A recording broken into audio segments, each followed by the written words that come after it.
Iron Lung is an ocean exploration game developed by David Szymanski that released in March of 2022.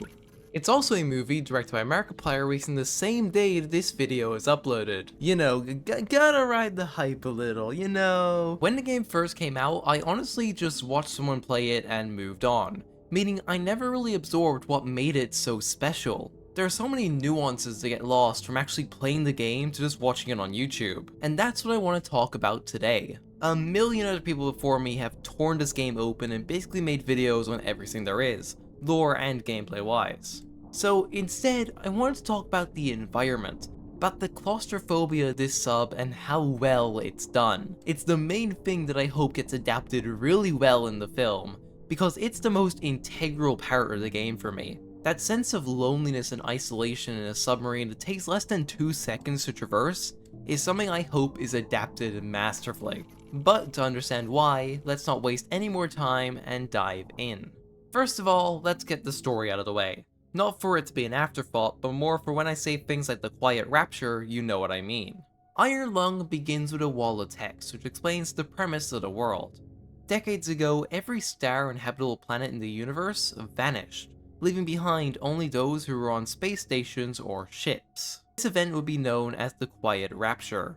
Over the next few decades, resources would dwindle, rivalries would form between space stations, until finally, after countless years and expeditions, humanity would discover a moon that houses an ocean of blood, tasking our character, a convict, to explore it in a makeshift submarine known as the SM-13, or the Iron Lung.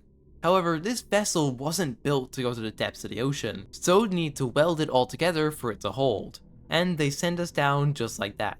No training, no nothing, just you, a rusted submarine, the ocean around you, and a camera, all with the desperate promise of freedom. Beginning your descent. Cruising depth in roughly 40 seconds. Stand by.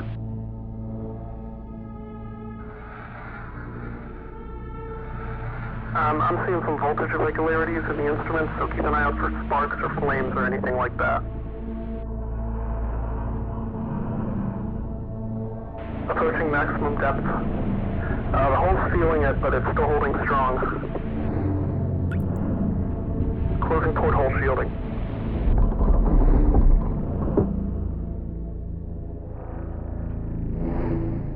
We're starting to lose radio signal. You'll be at cruise depth soon, so refreshing and be careful. You're on your own. Good.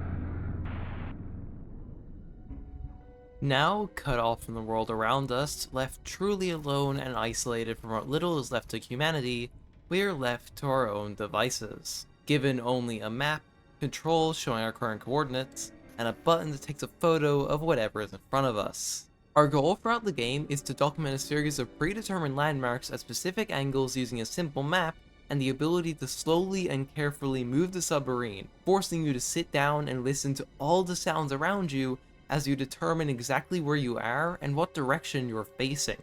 All of this is wrapped in a nice little death trap bow, with this malfunctioning sub actively breaking down around you. As we move the Iron Lung towards these landmarks, the game truly hits its stride in terms of ambience. The loud, oppressive creaking of the sub combined with the slow dripping of water creates such a tight atmosphere that feeds on thalassophobia and the brutalist setting we're stuck in. This rusted submarine is basically tinnitus waiting to happen. I mean, just look at it. The sub's also prone to fires and pressure valves bursting, which leads to it being effectively a ticking time bomb. This is only further emphasized by when you're minding your own business and suddenly hear a booming and cold voice telling you your oxygen is slowly depleting. Which was genuinely a jump scare to me when I played. Like, Jesus Christ, this shouldn't have gotten me as bad as it did. But it did because of how well everything builds towards these unexpected events. You'll be sat there figuring out where you need to go or what you need to do, when the ocean around you will sound like it's actively trying to get rid of you. Like the ocean itself is rejecting your very presence here. Or those moments between taking a photo when suddenly a pipe bursts in front of you. Like, these events happen so infrequently yet frequently enough that they get you every single time. At least in my experience. One of the most unexpected events for me was when I was returning back to the main crater after taking a photo. when something huge slammed into the sub, sending me hundreds of meters away from my original position. It was a scene that, while not being outright scary, began to set the roots for something that only further added to why I wanted to make this video. Earlier in the game, you'll take a photo of what seems like bones or debris, but you'll notice a face-like distortion being barely lit up by the camera's flash.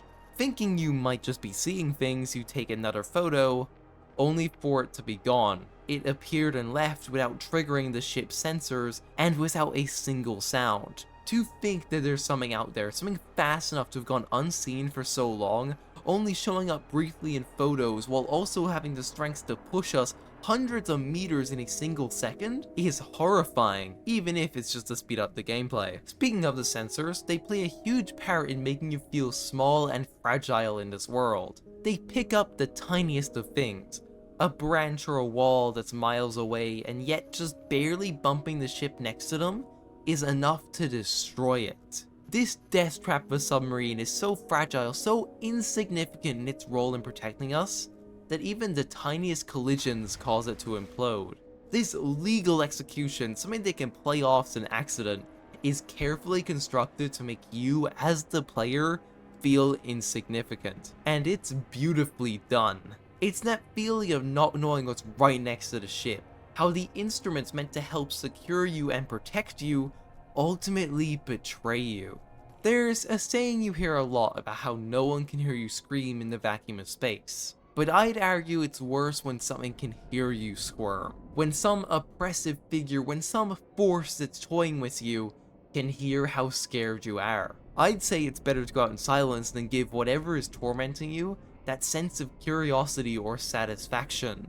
Which leads me to a moment towards the very end of the game.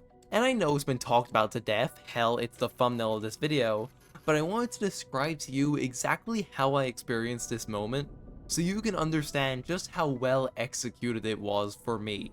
As you slowly drift your sub towards the final landmark, your sonar will suddenly and without warning begin to beep rapidly. You check your map seeing if you might be near something, but according to your best guesses, there shouldn't be anything nearby. The nearest rock is still 50 to 100 meters away, so without any other option, you take a photo to better orientate yourself. And that's when you see it. An eye, the size of presumably the entire front half of the submarine, is staring back at you. Only the eye. You can't see anything else, and even if you had the opportunity to, it moves too quick for the camera to pick it up, leaving you to imagine the sheer size of whatever is swimming in front of your sub, as soon as it arrived, it vanishes, leaving an earthquake-sized ripple to hit your sub. This in turn causes the iron lung to slowly fill with blood, a hole not big enough to kill us, but just large enough to take in water, effectively sealing our fate as we carefully traverse towards our final landmark. The ship's degradation over the game now heightened as our lights flicker in and out, pipes burst, and oxygen dwindles, before finally...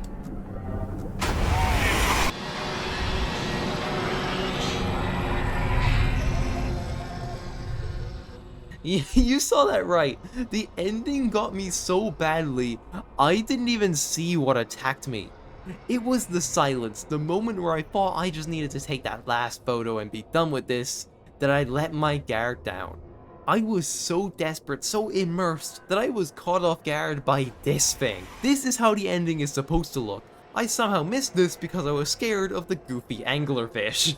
Obviously, there's all the lore and fun stuff you can find about this world, but I won't be covering that here. This video was made with the sole purpose of highlighting the claustrophobia of Iron Lung. This simple thing that basically every horror game takes a crack at is something that Iron Lung perfects. Hell, I'd argue that Iron Lung is the king of claustrophobia in horror gaming, and I'm really excited for that movie. As I mentioned in the intro, it's the one thing I want to see done. We can have all the fun world building and lore expansions, in fact I'm really excited to see where they take it, but I want this movie to focus on that claustrophobia, to allow us as an audience to experience those same sensations that get lost when watching a YouTube video about Iron Lung. And judging by the angles shown in the trailers, I have very, very high hopes. If you can, I highly recommend going out and playing Iron Lung for yourself.